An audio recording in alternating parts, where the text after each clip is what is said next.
नमस्कार दोस्तों, कैसे हो आप सभी। Bihar result target online classes में आप सभी का बहुत बहुत स्वागत है।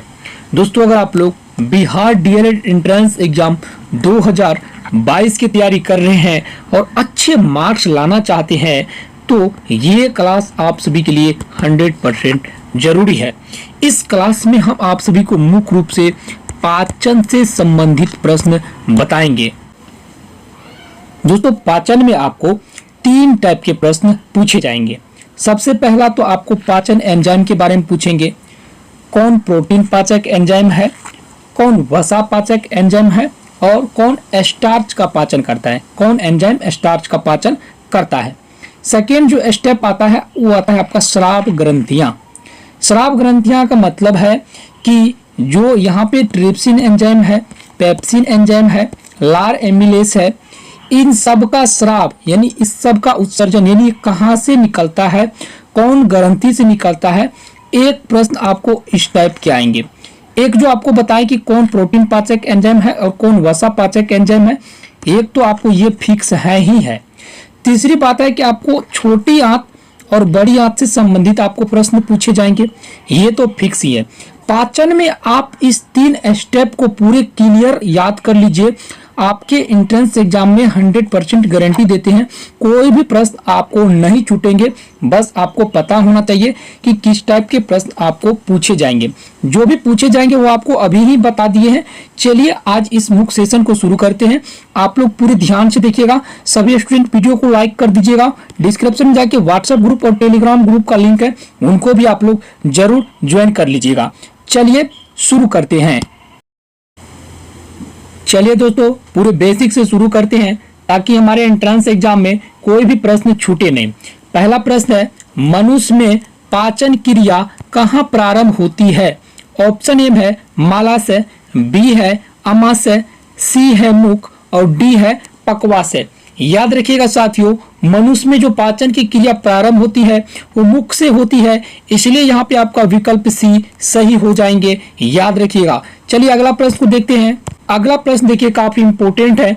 मानव की पाचन नली लगभग कितने फीट लंबी होती है। ऑप्शन ए में 16, बी में 18, सी में दोस्तों 22 और डी में 32। याद रखिएगा मेरे साथियों, मानव की जो पाचन नली होता है वो 32 फीट लंबी होती है, इसलिए आपका यहाँ पे विकल्प डी जो है ये राइट हो जाएंगे। याद रखिएगा। चलिए अगला प्रश्न को देखते हैं। देखिए दोस्तों, अगला प्रश्न आप सभी के लिए, लार किसके पाचन में मदद करती है। ऑप्शन ए में दोस्तों वसा है, बी में स्टार्च है, सी में प्रोटीन है और डी में विटामिन है। याद रखिएगा, लार जो है मुख्य रूप से स्टार्च के पाचन में मदद करती है, इसलिए आपका यहाँ पे विकल्प भी सही हो जाएंगे। याद रखिएगा। चलिए अगला प्रश्न आप सभी के लिए, लार में कौन सा एंजाइम पाया जाता है। ऑप्शन ए दोस्तों आप सभी के लिए रेनिन, बी है टाइलिन, सी है टेनिन और डी है रेजिन। याद रखिए दोस्तों, लार में मुख्य रूप से टाइलिन नामक एंजाइम पाया जाता है, इसलिए यहाँ पे आपका विकल्प भी करेक्ट हो जाएंगे। चलिए अगला प्रश्न को देखते हैं।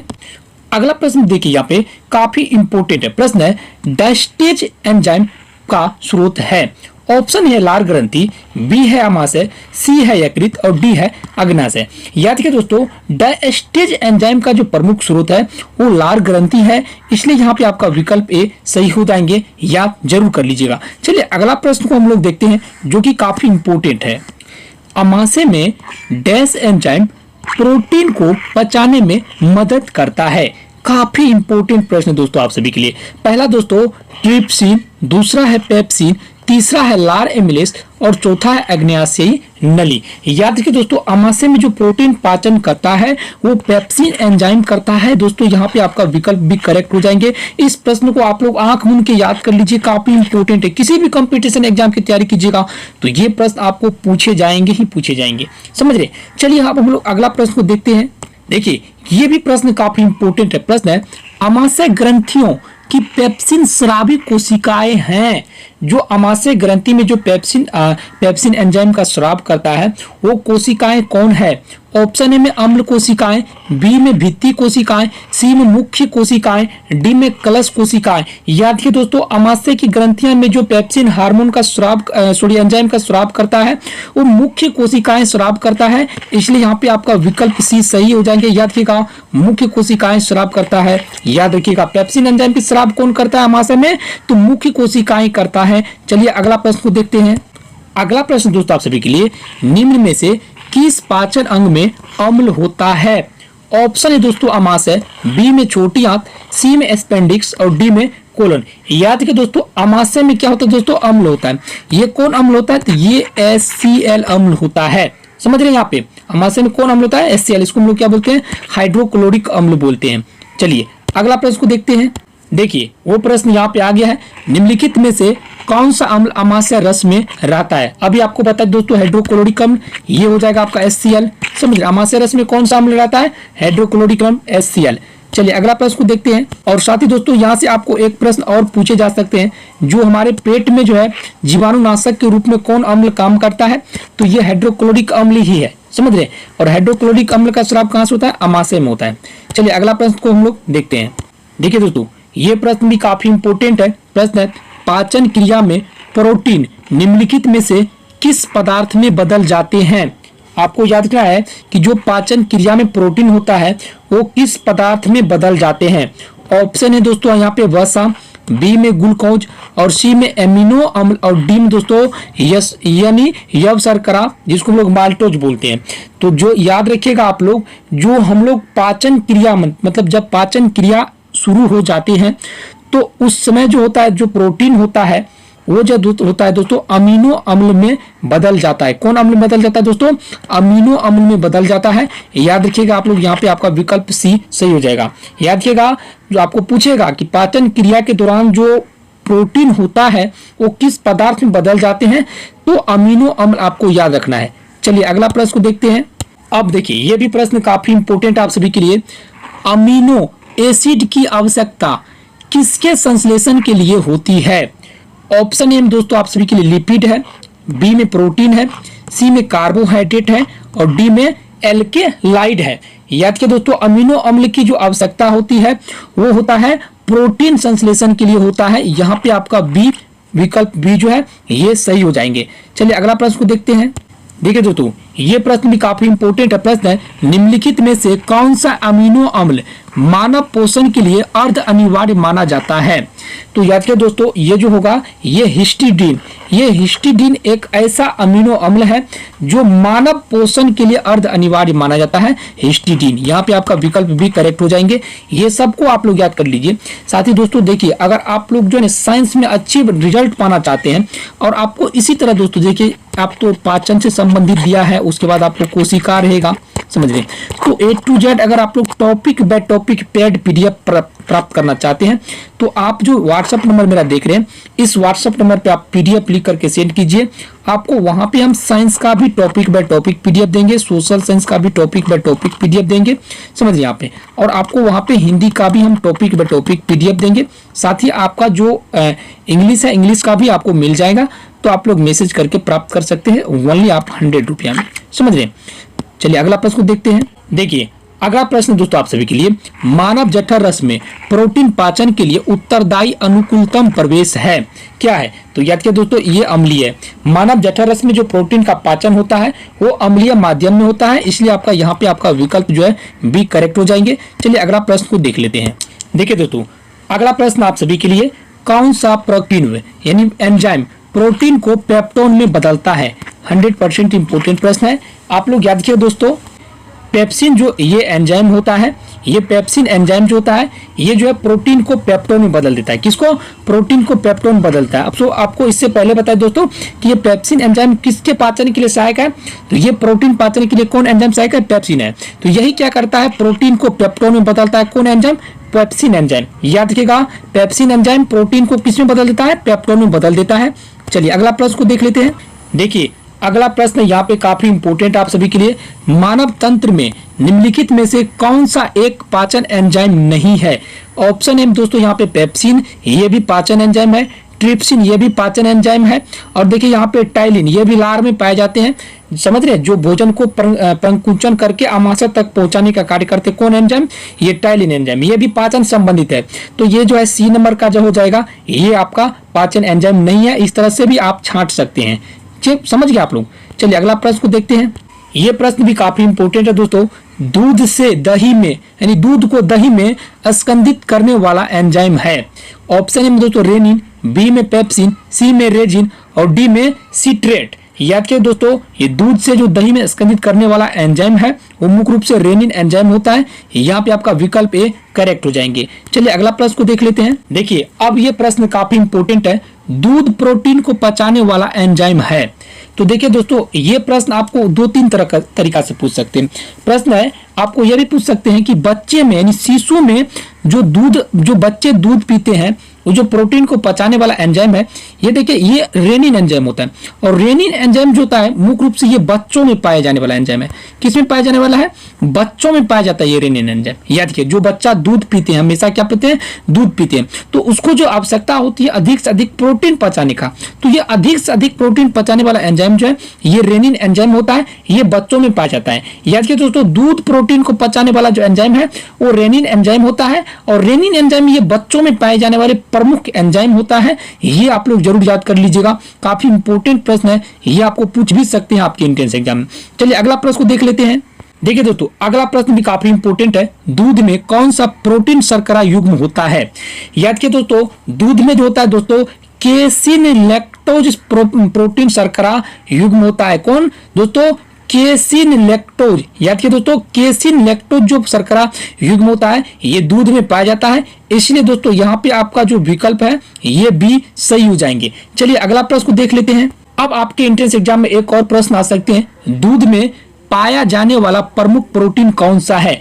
तो देखिए दोस्तों, दूध में जो पाया जाने वाला प्रमुख प्रोटीन होता है वो केसिन होता है। इसलिए आप लोग याद रखिए, यहाँ पे आपका विकल्प जो है डी करेक्ट हो जाएंगे। दूध में पाया जाने वाला प्रमुख प्रोटीन कौन सा होता है, ये होता है केसिन। चलिए अगला प्रश्न को देख लेते हैं। दोस्तों अगला प्रश्न काफी इंपॉर्टेंट है, एंजाइम के प्रोटीन भाग को क्या कहते हैं। तो दोस्तों याद रखिएगा, एंजाइम के जो प्रोटीन भाग होता है उसको हम लोग एपो एंजाइम बोलते हैं। इसलिए दोस्तों यहाँ पे आपका विकल्प सी सही हो जाएंगे।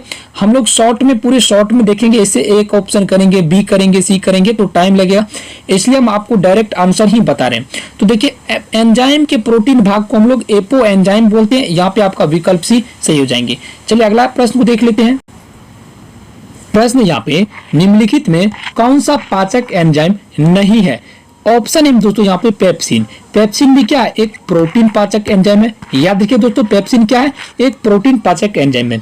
रेनिन भी क्या है, एक प्रोटीन पाचक एंजाइम है जो बच्चों में दूध के प्रोटीन को पचाने का कार्य करते कौन, रेनिन। इंसुलिन क्या है दोस्तों, इंसुलिन के कमी से क्या होता है, मधुमेह होता है। इसलिए दोस्तों इंसुलिन क्या एक हार्मोन है, इसके कमी से क्या होता है, मधुमेह होता है।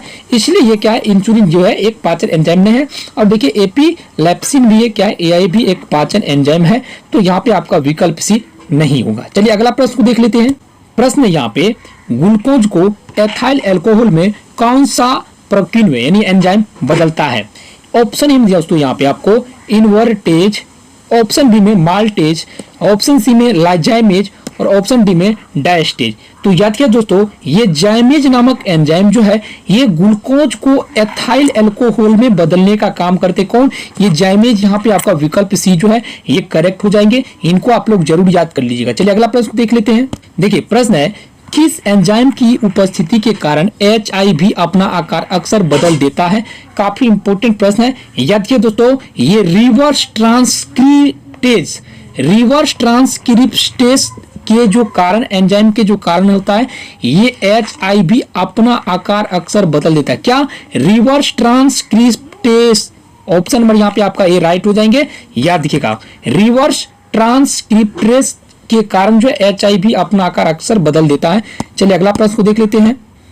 देखिए अगला प्रश्न भी काफी इंपॉर्टेंट है। मछली एक प्रथम श्रेणी का प्रोटीन है। मछली क्या है, क्योंकि उसमें होते हैं। देखिए मछली क्या है, जो प्रोटीन का प्राथमिक श्रेणी है। इसमें जो है मुख्य रूप से दोस्तों अमीनो अम्ल पाया जाता है। क्या पाया जाता है दोस्तों, ये अमीनो अम्ल पाया जाता है। क्या कौन अम्ल पाया जाता है मछली में, ये प्रोटीन का जो मुख्य रूप है इसमें अमीनो अम्ल पाया जाता है। याद रखिएगा। चलिए अगला प्रश्न को देख लेते हैं। देखिए ये काफी प्रश्न है, मुख में मंड यानी जिसको हम लोग स्टार्च बोलते हैं, स्टार्च का शर्करा में पाचन किसके द्वारा होता है? तो दोस्तों स्टार्च की शर्करा का जो पाचन है, इससे पहले आपको बताया था दोस्तों कि स्टार्च को तोड़ने का जो कार्य करता है वो कौन करता है दोस्तों? हमारी लार करता है। और लार में कौन सा एंजाइम पाया जाता है? तो लार में पाया जाता है दोस्तों टैलिन एंजाइम। तो यही टैलिन एंजाइम जो है हमारे मुख में मंड जिसको हम लोग स्टार्च बोलते हैं, इसको तोड़ करके क्या करते हैं कि परकुंचन बनाते हैं। और इसी के बाद क्या होता है कि इसी टैलिन एंजाइम की सहायता से भोजन जो है वो कहाँ पहुंचता है दोस्तों? आमाशय पहुंचता है। कहाँ पहुंचता है? आमाशय पहुंचता है। आमाशय में क्या होता है कि दोस्तों आमाशय में जो क्या आमाशय में पहुंचता है और जहां से क्या होता है कि ये पाचन की क्रिया शुरू होता है। समझ रहे? यहाँ से आमाशय में पाए जाने वाले कौन सी रस होता है? जैसे HCl होता है, HCl उस पर क्रिया करता है, उसके साथ आने वाले जीवाणु को मारता है। उसके बाद विभिन्न प्रकार के जो भी जिस प्रकार के भोजन होते हैं, जैसे दूध पिया तो उसके प्रोटीन का पाचन, इसी तरह से विभिन्न प्रकार की क्रियाएं वहां पे होती है। तो ये जो मुख में जो मंड यानी स्टार्च की शर्करा का जो पाचन करता है वो टैलिन एंजाइम करता है। किसका पाचन? स्टार्च का पाचन। समझ रहे हैं? चलिए अगला प्रश्न को देख लेते हैं। यहाँ पे देखिए प्रश्न है, निम्नलिखित में से कौन सा एक रेशेदार प्रोटीन है? तो देखिए रेशेदार प्रोटीन की दोस्तों अगर बात करें तो देखिए केराटिन एक रेशेदार प्रोटीन होता है। आप लोग याद किया दोस्तों, केराटिन याद रखिए, आप लोग भूलिएगा नहीं। केराटिन क्या है दोस्तों? एक रेशेदार प्रोटीन होता है। चलिए अगला प्रश्न को देख लेते हैं। देखिए दोस्तों अगला प्रश्न है, मानव शरीर में पाचन का अधिकांश भाग किस अंग में संपन्न होता है? तो याद दोस्तों मानव शरीर में पाचन का जो अधिकांश भाग होता है वो कहाँ होता है दोस्तों? छोटी आंत में संपन्न होता है। क्या होता है दोस्तों? छोटी आंत में। समझ रहे? पाचन का अधिकांश भाग कहाँ संपन्न होता है? छोटी आंत में होता है। चलिए अगला प्रश्न को देख लेते हैं। प्रश्न यहाँ पे, अधिकतम पोषक तत्व रक्त में कहां से अवशोषित किए जाते हैं? तो याद रखिए दोस्तों अधिकतम जो पोषक तत्व होते हैं वो रक्त में कहां से? तो छोटी आंत से अवशोषित किए जाते हैं। याद रखिए यहाँ पे आपका विकल्प नंबर यहाँ पे बी आपको सही हो जाएंगे। चलिए अगला प्रश्न को देख लेते हैं। प्रश्न यहाँ पे, सिग्मोइड कोलन किसका भाग है? तो याद रखिए दोस्तों सिग्मोइड कोलन जो है ये मुख्य रूप से बड़ी आंत का भाग होता है। याद रखिए दोस्तों सिग्मोइड कोलन किसका भाग है? ये बड़ी आंत का भाग है। यहाँ पे आपका विकल्प भी करेक्ट हो जाएंगे। चलिए अगला प्रश्न को देख लेते हैं। देखिए प्रश्न है, मानव शरीर में सबसे बड़ी ग्रंथि कौन सी होती है? तो याद रखिए दोस्तों मानव शरीर की जो सबसे बड़ी ग्रंथि है, ग्रंथि का अगर बात करें दोस्तों तो ये लीवर होता है। और एक बात करता है दोस्तों अंग की, कहीं कहीं बात होता है अंग की, तो अंग जो होता है वो त्वचा होता है। ग्रंथि का बात करें तो लीवर, इसको हम लोग यकृत बोलते हैं। इसको क्या बोलते हैं दोस्तों? हम लोग यकृत बोलते हैं। और दोस्तों अगर अंग की बात करें तो ये त्वचा होता है। समझ रहे? चलिए अगला प्रश्न को देख लेते हैं। देखिए अगला प्रश्न है, लीवर किसका भरपूर स्रोत है? तो दोस्तों याद किया लीवर किसका भरपूर स्रोत होता है? तो याद किया दोस्तों लीवर जो होता है ये वसा और घुलनशील विटामिन का भरपूर स्रोत होता है। तो आई होप दोस्तों अभी आप सभी को जो 30 प्रश्न बताएं, 30 प्रश्न आप सभी को काफी मतलब हेल्पफुल लगा हो। अगर हेल्पफुल लगा तो आप लोग इस चैनल को जरूर सब्सक्राइब कर लीजिए। साथ ही इस वीडियो के डिस्क्रिप्शन जाइए, आपको टेलीग्राम और व्हाट्सएप ग्रुप का लिंक मिलेगा, उनको भी आप लोग जरूर ज्वाइन कर लीजिए। साथ ही देखिए आपको इनसे पाचन से संबंधित और भी बहुत प्रश्न आपको बाकी है जो कि आपको हम अलग अलग पार्ट में कराने वाले हैं। कोई भी प्रश्न आपको पाचन से संबंधित आपके एंट्रेंस एग्जाम में नहीं छूटेंगे। तो इसलिए आप लोग बिहार जल टारगेट यूट्यूब चैनल को अभी सब्सक्राइब कर लीजिए ताकि आने वाले फायदा भी आप ही को होगा। चलिए मिलते हैं नेक्स्ट वीडियो में, तब तक के लिए जय हिंद, वंदे मातरम।